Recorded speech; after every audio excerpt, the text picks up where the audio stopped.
Grabe, ang smooth talaga na to, promise. Turn on and then set. Oh my God! Ang galing, Suzuki. I just want to ask Suzuki, saan mo nilagay yung weight ng bike dito sa motor na to? Saan? Kasi hindi ko maramdaman yung bigat, promise.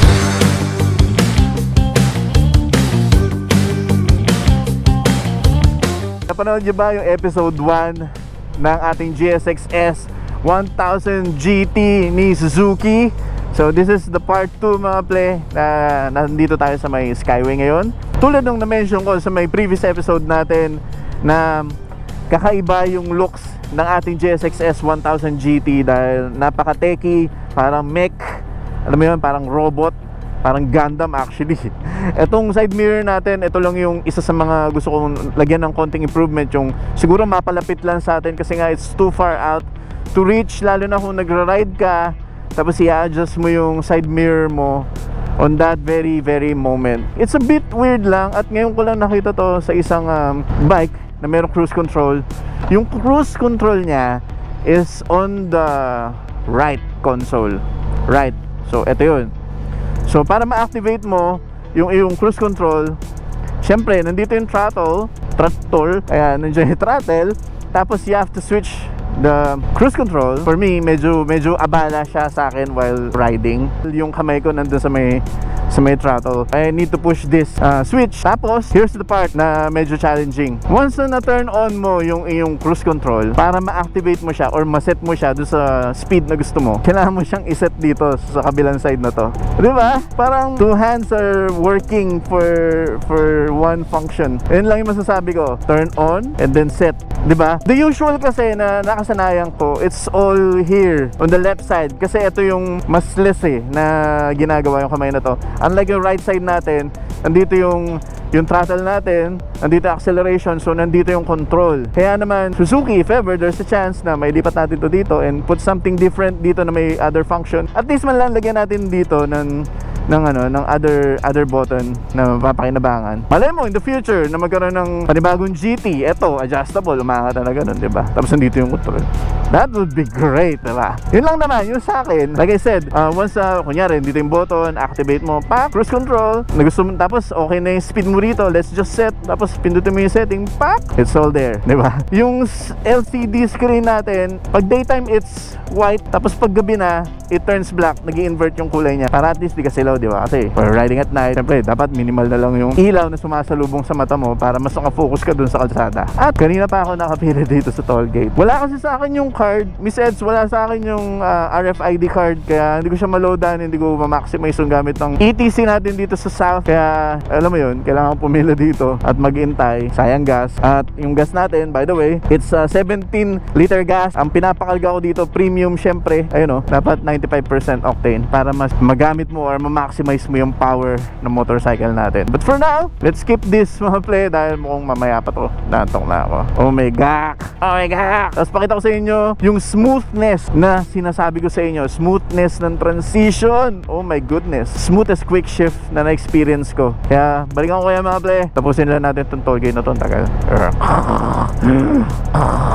5 years later. Okay, we're back mga play. So ito yung sinasabi ko sa inyo mga play, yung quick shift natin. So first gear to second gear mga play, walang boom, walang gano'n. Meron din siya shift indicator, yung kulay green. Listen ha. Woo! Diba? Ang smooth pare! So smooth pare. Hindi mo naramdaman yung jerk na talagang boom, ganun walang ganun Ang saya Ito mga play, subukan natin yung cruise control sa second gear kasi usually third gear para ma-activate yung cruise control. So cruise control switch on. Ayan. Tapos para ma-set natin, kunyari yung speed na gusto mo, ito yung set. Pipindutin ko yung set. Bitaw ako sa gas. Oh, cruise control baby. Diba pwede sa second gear? Bakit ganun? Sa ibang bikes hindi pwede yung ganun Oh my God! Grabe! So yun, tulad na sinabi ko sa inyo, diba? Ang hassle, yung hassle lang for me nandito yung switch ng cruise control, nandito yung pagsiset, no? Medyo challenging lang. Tapos kung gusto mong automatic ma-disengage yung cruise control, pindutin mo lang yung brake sa unahan or sa likod, ma-disengage na yun. Kaya ito, sample diba? Nawala yung set doon. Okay, patayin na natin mga play. Ito, subukan naman natin yung transition from second gear to third gear. Woo! Diba? Naramdaman nyo? Woo! Wala, diba? Grabe ang smooth talaga na to, promise. Ang smooth niya. Ito yung pinaka-smooth transition na na-experience ko para sa motor na to, para sa 1000cc na quick shift. Grabe. And also mga pre, di lang gear up yung quick shift na to ha. Yung quick shift na to meron din sa iba, ang tawag nila auto blip. This one kasi two-way quick shift eh. Pwedeng up, pwedeng down. At ganun din, kung gaano ka smooth ang pag-gear up mo, ganun din ka smooth ang pang-gear down. For example, diba? Hindi siya ganun ka-wild. Pero for sure, may mga magsasabi, hindi kasi Jin, yung speed mo hindi naman ganun kabilis eh. Well, na-experience ko yan sa may Mindanao na medyo mataas yung speed natin pero ganun pa rin yung delivery. Kaya naman, Suzuki, ito ang paboritong motor ko ngayon. Officially, ito ang paboritong motor ko officially. Sa ngayon, by far, ito, Suzuki GSX-S 1000 GT baby. Woo! Tapos yung suspension niya mga play, mind you, sa takbo natin na 80, ayan, para sa akin, parang tuned naman yung yung suspension niya for my weight. Pero siguro if you're a bit heavier, siguro kailangan natin adjust yung fork sa harap tsaka yung preload setting natin. But for me, it's all good. Yung tinry ko to sa mga bangkingan natin, hindi naman ako matalbog na, alam mo yun, yung sobrang dugudugudugudug, hindi ganon. Meron pa rin bounce kasi yung bangkingan sa Mindanao, hindi naman siya perfect na kalsada na talagang flat na flat siya. Meron talagang mga bumps yung kalsada. Hindi mo maiiwasan talaga sa mga public roads yan. Hindi naman kasi racetrack yun in the first place. And also mga play, yung bigat nito for a 1000cc bike, ang range ng weight nito is between 200 kilos hanggang 240 kilos. Yun yung mga normal na bigat itong mga 1000cc na bike na to. Pero ito pa, isa pa sa mga gusto ko dito sa motor nito, yung weight niya. I think yung weight nito, it's right around, kung di ako nagkamali, please correct nyo lang ako mga play. According dun sa nabasa ko sa website, it's right around 207 or 210. Hello.